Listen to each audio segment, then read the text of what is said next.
하나님 말씀은 빌레몬서 1장 4절에서 7절까지 말씀입니다. 신약성경 351쪽입니다. 빌레몬서 1장 4절에서 7절까지 말씀 제가 읽겠습니다. 내가 항상 내 하나님께 감사하고 기도할 때에 너를 말함은 주 예수와 및 모든 성도에 대한 내 사랑과 믿음이 있음을 들음이니 이로써 내 믿음의 교제가 우리 가운데 있는 선을 알게 하고 그리스도께 이르도록 역사하느니라. 형제여, 성도들의 마음이 너로 말미암아 평안함을 얻었으니 내가 너의 사랑으로 많은 기쁨과 위로를 받았노라. 아멘. 담임 목사님 나오셔서 말씀 선포하시겠습니다. 이 시간에 빌레몬서 1장 말씀을 봉독을 했는데 이 말씀을 중심으로 해서 아름답게 행복하게라는 제목으로 설교 말씀을 드리겠습니다. 오늘 사무총회를 갖는 날이기 때문에 다시 한번 말씀드립니다마는 2002년에 제가 남천교회 부임을 해서 성도들과 함께 하루하루 한 달 또 한 해 한 해 사역을 이어가면서 조금씩 응어리지고 형성돼가는 그런 독특한 우리 교회만의 신앙의 분위기를 살려서 하나님이 보시기에 좋은 교회를 이루어가자는 그런 뜻으로 정한 우리 교회의 목표가 참 좋은 사람들의 아름답고 행복한 교회입니다. 그리고 그 목표를 이루어가기 위해서 우리가 실제로 신앙생활하고 또 사역에 임하는 현장에서 우리가 행하고 감당해야 될 사명은 우리는 참되고 아름다운 언어와 행동으로 이웃을 인도해서 함께 성숙한 제자로 성장하자였습니다. 그리고 이런 목표와 사명 아래 지난 3년 전에 제가 남은 목회를 잘 마무리하고자 정한 표가 아름답게 행복하게였습니다. 우리는 이 표대로 코로나19의 어려운 시절을 지냈고 지난 2024년까지 3년간 아름답고 행복하게 사역을 감당해 왔습니다.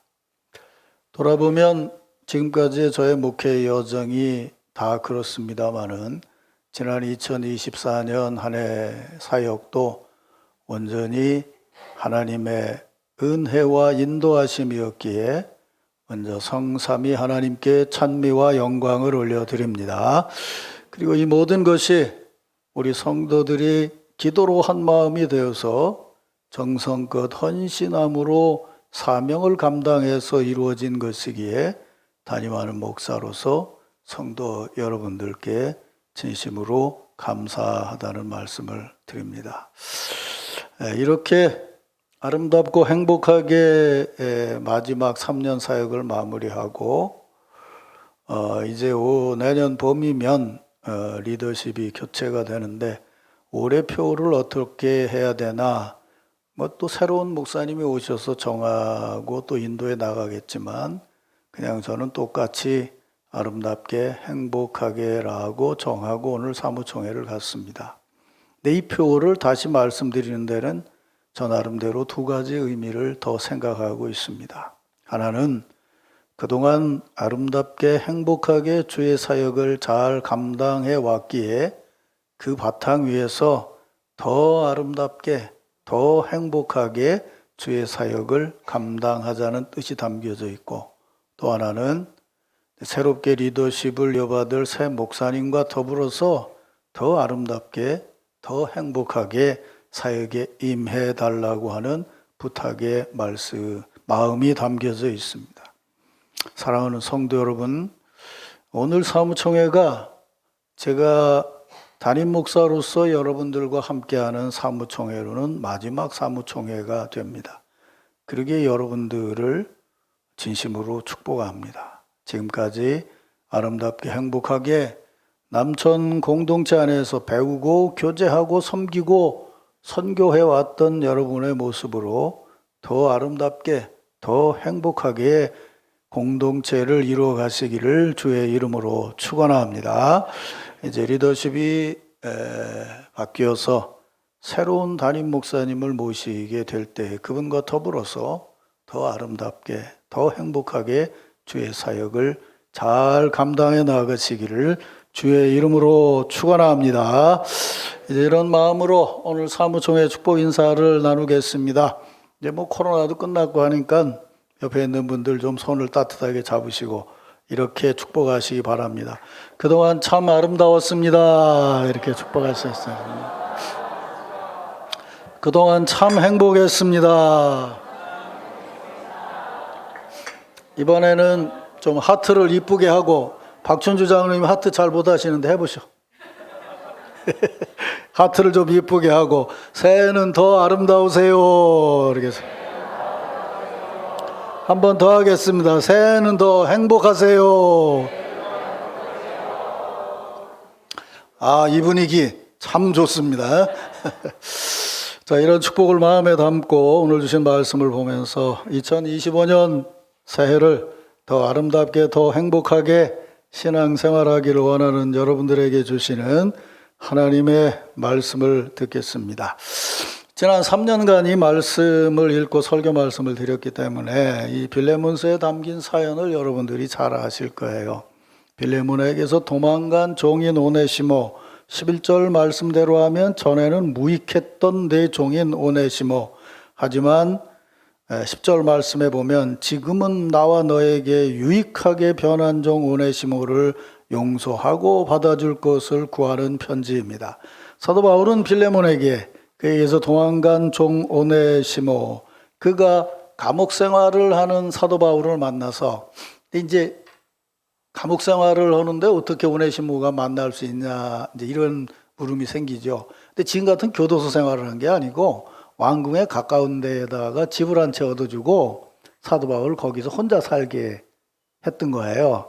그래서 거기에 로마의 뭐 그 장교들이라든지 다른 사람들이 접촉을 할 수 있던 기회가 있는 그런 감옥 생활이었어요. 그러니까 지금하고는 다르게 이제 있던 곳에 말하자면 따로 살게 해줬던 그런 감옥 생활입니다. 어쨌든 어떤 기회를 통해서든지 거기서 사도 바울을 만나서 회심을 하게 되고 하나님의 자녀로 다시 태어나게 돼서 지금 하나님의 사도 바울의 사역을 도우면서, 노년의 사도 바울을 도우면서 일하는 유익한 신앙인이 되었어요. 그래서 오네시모를 갇힌 중에 낳은 아들이다라고 소개하면서 오네시모를 지금 빌레몬에게 보내면서 그런 편지를 써서 그를 용서하고 받아줄 것을 구하고 있어요.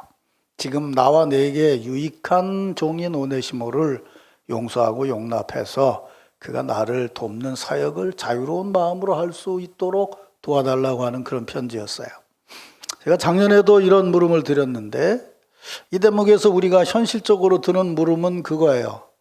사도 바울이 굳이 오네시모를 빌레몬에게 보내야만 했었나라는 거예요. 그냥 세 사람 된 오네시모가 로마에 있는 사도 바울을 도우며 그냥 일하게 하면 안 되냐 하는 물음이에요. 지금 오네시모가 살았는지 죽었는지도 빌레몬은 모를 것이고 사도 바울과 함께 있는 것은 더더욱 모를 것이고 그냥 두면 골로새하고 로마의 거리가 너무 멀기 때문에 둘 다 죽을 때까지 한 번도 얼굴도 안 보고 그냥 지나갈 수도 있을 텐데 굳이 꼭 오네시모를 거기 보내야만 했던가라는 물음이에요. 그렇게 해서 오네시모를 보냈을 때 사도 바울이야 참 믿음이 깊은 사역자니까 그렇게 생각하지만 빌레몬이라는 이 신앙인이 오네시모가 도망갔을 때 참 마음 상하고 힘들지만 뭐 도망간 놈을 어떡하겠냐, 그러고 그냥 잊어버리고 에이 그냥 살자 이러고 있었는데 어느 날 뜬금없이 오네시모가 나타나가지고 저 왔습니다 그랬을 때 그동안 가라앉았던 분노가 치밀어 올라가지고 무슨 폭행을 한다든지 이런 행동이 일어날 수도 있지 않느냐. 그러니까 공연히 보내가지고 긁어 부스럼을 만들어서 양쪽 다 문제가 생길 수도 있을 텐데 굳이 꼭 오네시모를 빌레몬에게 보내야만 했었는가라는 물음이 생긴다는 것이에요. 우리가 배운 기독교 신앙 예수님의 가르침대로 하면 하나님의 용서를 받아서 새로워진 신앙인은 자신이 누군가에게 죄를 지었다면 그 사람에게 찾아가서 실제로 용서를 빌어야 하는 것이 맞습니다. 마태복음의 예수님의 가르침대로 하면 그렇습니다. 또 그렇게 누군가가 나에게 잘못한 사람이 와서 잘못했습니다라고 얘기하면 그가 어떤 죄를 지었다 하더라도 그 사람을 예수의 사랑으로 용서하고 용납하는 것이 바른 신앙인의 삶입니다. 그런데 솔직히 말하면 우리가 생활하는 교회 현실 안에서 이런 일은 일어나기가 쉽지 않습니다. 그런 일이 생길 수 없다는 걸 잘 보여준 게 여기 가까운 밀양이라는 영화의 스토리 아니에요? 나는 하나님께 용서받았다. 내가 기껏 마음 먹고 교도소에 있는 나한테 허물이 있는 사람을 용서해 주러 갔어요. 그랬더니 이게 밝은 얼굴로 나는 너한테 용서받을 필요가 없다. 난 하나님 앞에 용서받았으니까 괜찮다. 그러니까 이 사람이 거기서 고민이 생기는 거예요. 아니 하나님 앞에 용서받았다고만 하면 지가 나한테 잘못했는데 내가 용서해 주기 전에도 지가 용서해 준 건가? 이게 말이 되는 건가? 그래서 그동안 가졌던 실학이 완전히 다 뒤집어져 버리잖아요. 그러니까 이게 우리가 신앙적으로 하나님께 용서받는다는 것하고 실제로 이 삶이 연결된 사람하고의 관계에서 용서를 해주고 용서받는다는 문제가 그렇게 단순한 문제가 아니라는 거예요. 이게 성경이 가르쳐준 대로 얘기하면 교회에서 절대로 마르는 소리가 안 나요. 어떤 사람 보고 이거 안 한다 이 말이요. 근데 이 사람 보고는 안녕하세요 그리고 저 사람 보고는 이런 일이 교회에 아주 비일비재해요. 그러니까 회개해야 돼. 믿습니까 여러분? 아멘 하는 사람은 용서를 잘하는 사람이고 못하는 사람은 못하지. 그게 잘 안 된다 그 말이에요. 그러면 사도 바울이 지금까지 목회를 하면서 수도 없는 일을 겪었는데 그걸 몰랐겠느냐 그 말이에요. 모르고 보냈겠느냐 그 말이죠. 근데 제가 이제 나이가 들고 요즘에 다시 성경을 연구하면서 이 대목을 다시 읽어보니까 아마 사도 바울의 생각이 이랬던 것 같아요. 그런 차원의 생각이 아니고 사도 바울은 지금 나이가 들어서 감옥에서 말년을 보내고 있기 때문에 본인이 다른 서신에서 얘기한 것처럼 언제 하나님 앞에 부름을 받을지 몰라요. 그러니까 오네시모가 자기를 돌봐주는 것이 참 고마웠겠죠. 그런데 그 변화에서 새 사람 된 그가 꼭 나를 섬기는 일만 하고 있어야 되냐 그 말이에요. 그러다 내가 세상을 떠나면 이 친구는 어떻게 될 거냐 그 말이에요. 그래서 내가 세상을 떠나기 전에 이 친구가 다른 사람에게도 자유롭게 인정을 받는 신앙인이요 사역자가 되어야 되지 않느냐라고 하는 어른이고 사도의 마음이 있었던 거예요. 그래서 내가 없어도 너는 자유롭게 주의 일을 감당할 수 있는 일꾼이 되어야 된다. 그러려면 예수님의 가르침처럼 제일 첫 번째 묶였던 매듭부터 풀어야 되지 않겠냐. 그러니 내가 편지를 써서 줄 테니 너는 가서 먼저 빌레몬을 만나고 거기서부터 문제를 해결해서 와라. 이렇게 마음을 먹고 지금 사도 바울이 보낸 거예요. 바로 이런 마음이 교회를 아름답게 하고 교회를 행복하게 하는 줄로 믿으시길 바랍니다. 신앙생활을 오래 한 선배요 어른이 생각해야 되는 것이 바로 그거예요. 무슨 내 자리를 뺏길까 봐, 나한테 들어오는 이익이 줄어들까 봐 클 수 있는 사람도 어떻게든지 누르려고 하고 이런 식은 그건 정치판에서 할 일이지 교회에서 할 일이 아닌 거예요. 사도 바울은 그런 마음가짐을 가지고 마지막까지 감옥에서 세상을 떠날 때까지 여전히 사도다운 모습으로 아름다운 교회, 아름다운 사역자를 세우기 위해서 애를 썼다는 것이에요.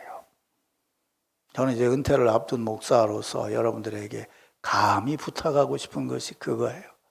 이렇게 누군가가 더 일할 수 있도록 배려해주는 아름다운 교회, 그런 성숙한 교회를 이루어 가시기를 주의 이름으로 축원합니다. 이제 그런 생각을 가졌다 하더라도 본인 생각이지 오네시모를 보냈는데 빌레몬이 그걸 받아들이지 않으면 어떡하냐 그 말이에요. 근데 빌레몬서를 읽어보게 되면 사도 바울은 빌레몬이 반드시 용서할 것이라는 확신과 믿음이 있었어요. 그래서 편지를 써 보내면서 글을 함께 보내요. 제가 이 대목의 말씀을 여러 번 설교했는데 오늘은 조금 전에 말씀드린 것도 그렇고 지금 이어서 말씀드릴 내용도 여러분들이 처음 듣는 얘기가 될 거예요. 지난 주간에 그 키에르케고르하고 폴 리퀘르라고 하는 학자를 연구해서 쓴 박사 논문 하나를 읽어서요.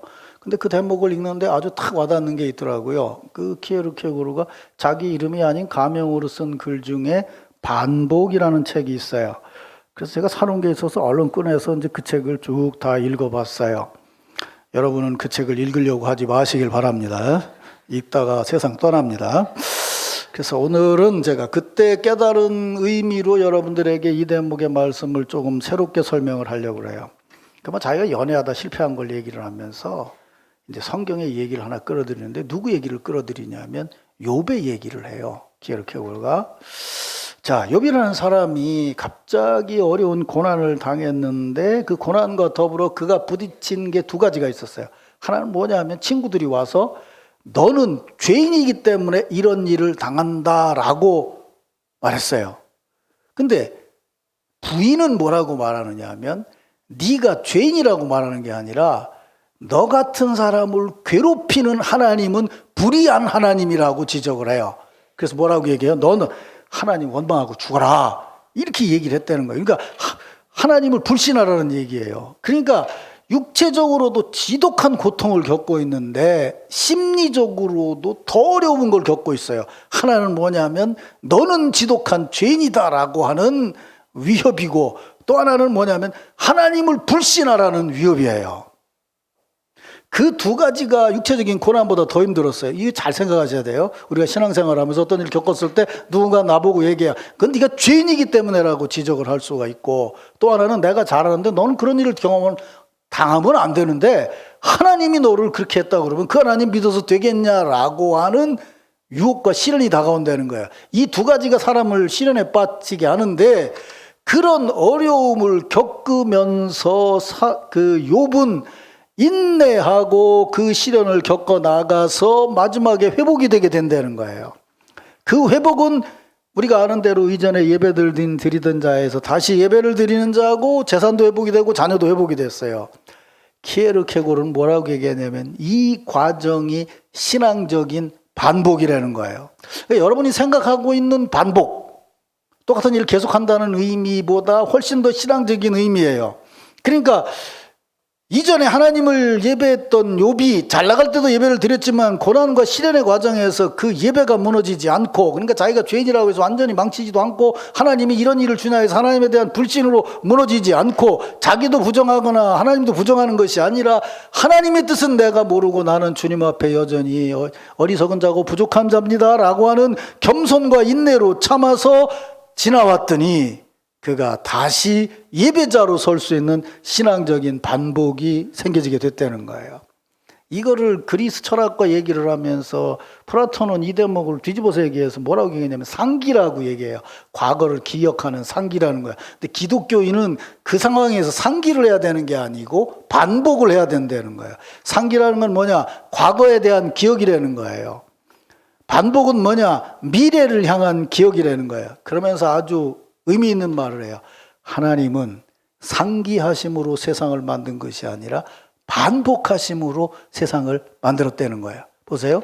하나 만드시고 보시기에 좋았더라 라고 보시고 다음 걸 만드셨어요. 만드는 반복하는 행위를 하나님 은혜 가운데 해 나갔다는 거예요. 잘 생각해 보면 욥의 아내는 상기하고 있는 거예요. 너 전에 잘 살았는데 지금 네 꾸라지가 뭐냐? 이게 하나님이 이렇게 한다면 하나님 부정된 하나님 아니냐?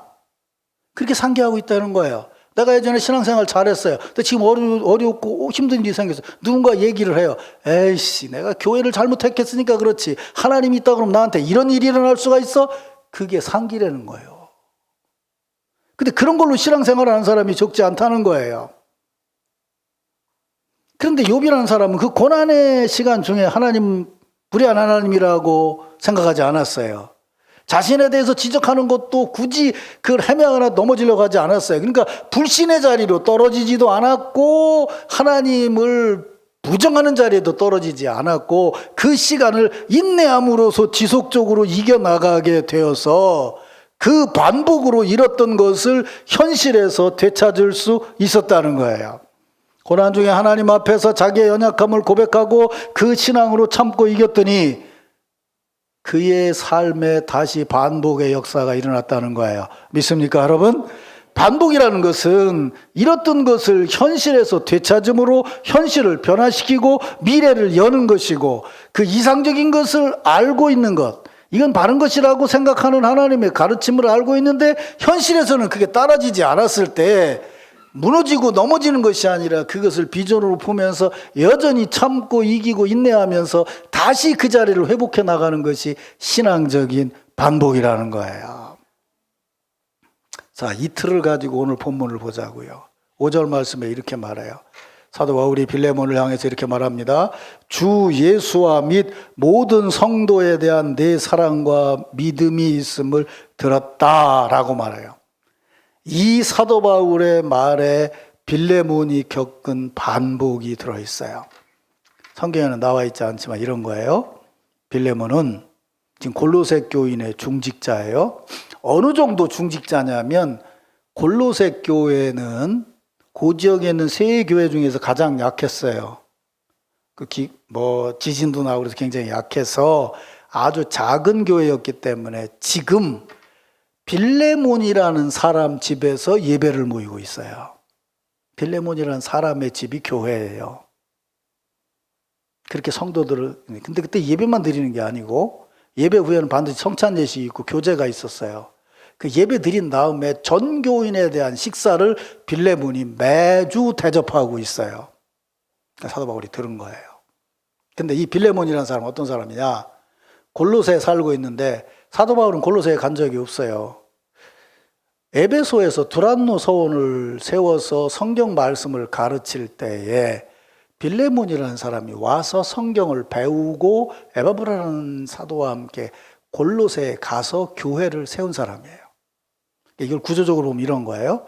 에베소에 와서 하나님의 말씀을 들었어요. 교회를 세우고 선교해야 된다는 비전을 품었어요. 에바브라하고 같이 갔어요. 가서 교회를 세웠어요. 자기 집에서요. 그러면 교회를 세워야 되겠다는 마음을 가지고 자기 집에서 교회를 시작할 때까지 그 과정에 분명한 어려움이 있었겠죠.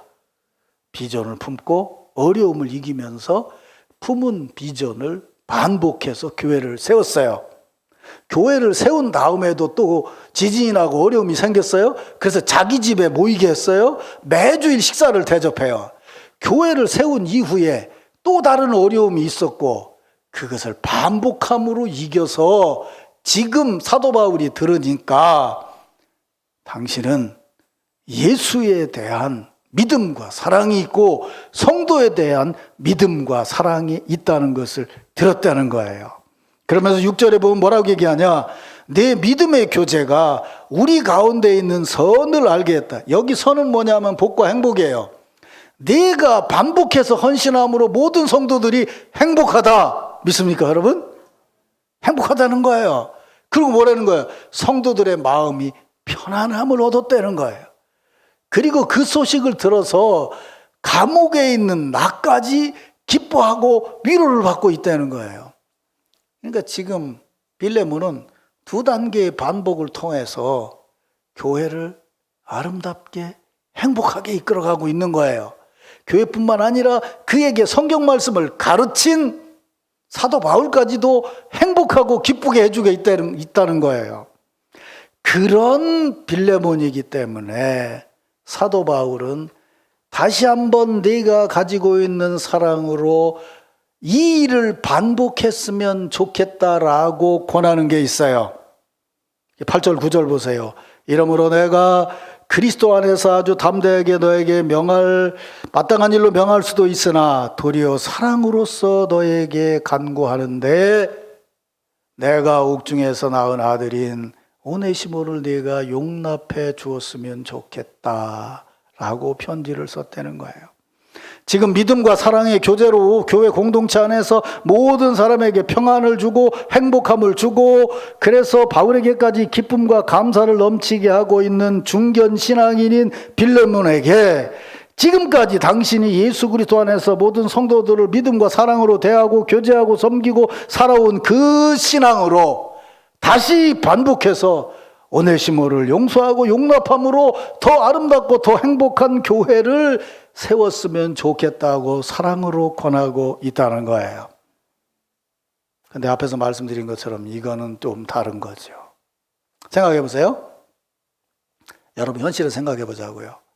별 관계없는 것 같은 성도들에게 구역 식구들과 함께 와서 식사를 준비해서 대접하는 일은 어렵지만 쉬워요. 그런데 그 식사에 나하고 한 서너 번 싸운 사람이 제일 먼저 와서 밥을 먹는 거는 나는 용납이 안 돼. 난 다 용서해도 저 인간은 용서 못 해.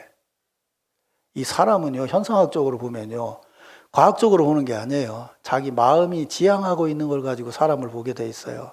이걸 이기는 게 진짜 힘들어요. 한번 미워한 사람 다시 사랑하는 게 얼마나 힘든 줄 아세요? 그 미워했던 사건까지 들어가서 다 풀어헤치고 예수의 사랑으로 다시 마음을 재조정하고 주님이 사랑했어요. 그래서 말하는 거예요. 너 주님 사랑을 받고 하나님의 자녀가 됐지 않았냐? 얘는 내가 갇힌 중에 낳은 아들이라는 거예요. 다음번에 한번 기회가 있으면 이 대목을 또 풀어서 얘기하겠지만 이게 성경 이야기와 복음이 가지고 있는 힘이에요. 그걸로 나를 다시 보라는 거예요. 나는 죄에 갇혀 있었던 인간인데 사도 바울을 통해서 내가 예수를 믿는 자가 됐다. 오네시모는 나는 미워하는 인간이지만 사도 바울이 갇힌 중에 낳은 아들. 나는 자유로웠을 때 낳은 아들이지만 얘는 갇힌 중에 낳은 아들이라고 한다면 나에게 복음을 가르쳐준 사도 바울에게는 노년에 얼마나 의미 있고 귀한 아들이겠냐. 하나님이 보실 때는 얼마나 더 귀한 아들이겠냐. 네가 이쯤 신앙생활하고 사랑으로 살았다면 내 이 말씀을 가지고 네 자신을 다시 볼 수 있을 거다라고 얘기하면서 나는 네가 그렇게 변할 줄로 확신하노라. 어째 여기만 하면 하고 여기는 하면 안 하는데 얼마나 멋져요. 그렇잖아요. 그래서 내가 목회를 마무리하면서 말이죠. 누군가한테 당신이 나한테 잘한 거 내가 잘 알고 있어. 그런데 교회를 위해서라면 당신이 이걸 좀 양보하고 이렇게 좀 받아들이면 교회가 좋아질 것 같습니다. 나는 당신이 그거 분명히 할 줄로 압니다. 사도 바울이 마지막에 뭐래요? 21절에 말해요. 나는 내가 순종할 것을 확신함으로 내게 썼노니 내가 말한 것보다 더 행할 줄을 아노라. 이런 교제 멋있잖아요. 그죠? 멋있잖아요. 목회자하고 성도의 관계가 이런 것이 되어질 수 있어야 교회는 더 행복해지고 더 아름다워질 수 있는 거예요. 내가 부탁을 해야 되는데 어떻게 하면 저 인간이 내 말을 들을까? 밤새 기도하고 야곱처럼 씨름하고 한도뼈가 부러지도록 난리를 치고 가서 얘기했더니 못해요. 나는 죽어도 못해. 그건 목사님 아니라 예수님이 와서 얘기해도 나는 그건 못해요. 죽어도 용서 못해요. 따라해봐. 속은 있어가지고 도저히 용서받지 못할 우리가 예수의 사랑으로 용서를 받았다면 정말 예수님의 말씀이에요. 그러니까 보세요. 이걸 구조적으로 얘기하면 이거 알아들으면 굉장히 머리가 좋은 사람이에요. 자, 비전이 있어요. 하나님 말씀 비전을 줘요. 설교를 들었어요. 이게 현실 비전이 이루어져야 되잖아. 많은 신자들이 이 비전을 듣고 여기 가서 그냥 비전을 얘기하려고 그래. 이 비전이 이루어지려면 내려가야 돼. 참아야 되고 인내해야 되고 일해야 돼. 그러니까 이렇게 놓고 비전 2개를 놓고 일은 여기다 놔. 그리고 이렇게 살살살살 가서 여기 있어. 그 다음에 또 설교를 들으면 살살살살 가서 또 여기 있어. 알기는 귀신같이 알아. 행함은 전혀 없는 거예요. 성경은 뭐를 말하느냐 하면 비전을 주면 행함이 여기 있는 게 아니라 이 위로 올라오라는 거예요. 비전이 행함을 통해서 다른 비전이 되라는 거야. 그 비전을 이루었을 때 하나님은 또 우리에게 말씀을 주실 거라는 거야. 무엇을 행하라고 말씀을 들었어요. 교회를 세워야 돼. 누가 세우겠지? 아니야. 자기가 갔어. 세웠어. 세웠더니 교회 성도들을 바르게 해야 되니까 힘들어? 우리 집에서 봅시다. 행동을 했어요. 그랬더니 이게 이제 그 집에서 하면서 모든 신자들이 복을 누리고 행복해졌어요. 여기서 끝날 수도 있는데 사도 바울은 말하는 거예요. 너 한 가지 더 해야 된다. 그러니까 정말 마음 아프겠지만 오네시모를 끌어올려서 받아라. 그러면 네가 품고 있는 사랑은 네 교회에서 멈추는 게 아니라 로마에까지 소문이 날 거 아니냐. 이래서 기독교가 전 세계에 퍼지게 된 거예요. 믿습니까, 여러분? 말은 잘해. 주여 올해 우리 교회 1000명이 전도되게 해주십시오. 그리고 한 명하고 싸워. 무언 1000명을 전도해. 내가 이번에 깨달은 게 그거예요. 신앙은 반복이에요. 늘 내가 말씀드렸어요. 지금도 계속 말씀드리고 있는 게 그거잖아요.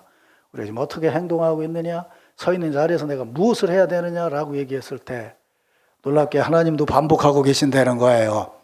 첫날 만들고 둘째 날 만들고 셋째 날 만들었다는 거예요. 그러니까 우리의 신앙은 그냥 돌아보는 게 되어서는 안 돼요. 거기가 자리가 돼서 지금 나에게 주어진 일.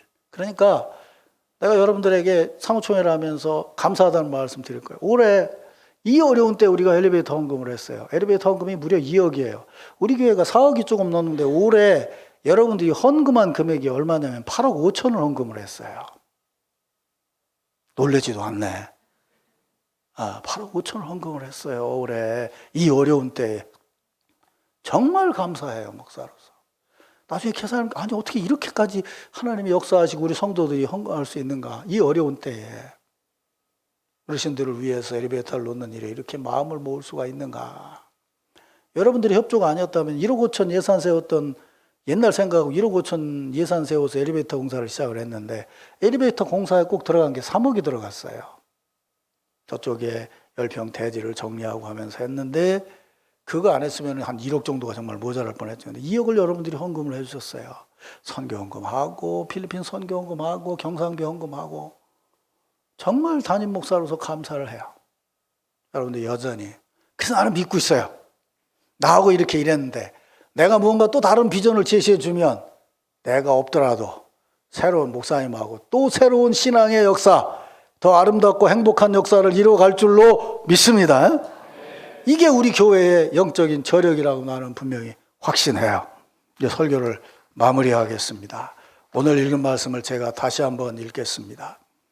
주 예수와 및 모든 성도에 대한 네 사랑과 믿음의 교제가 교회 가운데 있는 선과 복을 알게 했고 성도들의 마음이 평안함을 얻고 내가 기쁨과 위로를 받았느니라.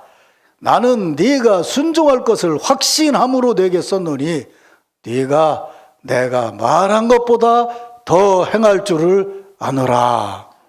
오늘 이 말씀이 우리 남천 교회 공동체에 주시는 축복과 은혜의 말씀이 되어서 새해에 더 아름답게 더 행복하게 주의 사역을 이루어가는 축복이 여러분 모두에게 함께하기를 주의 이름으로 축원합니다.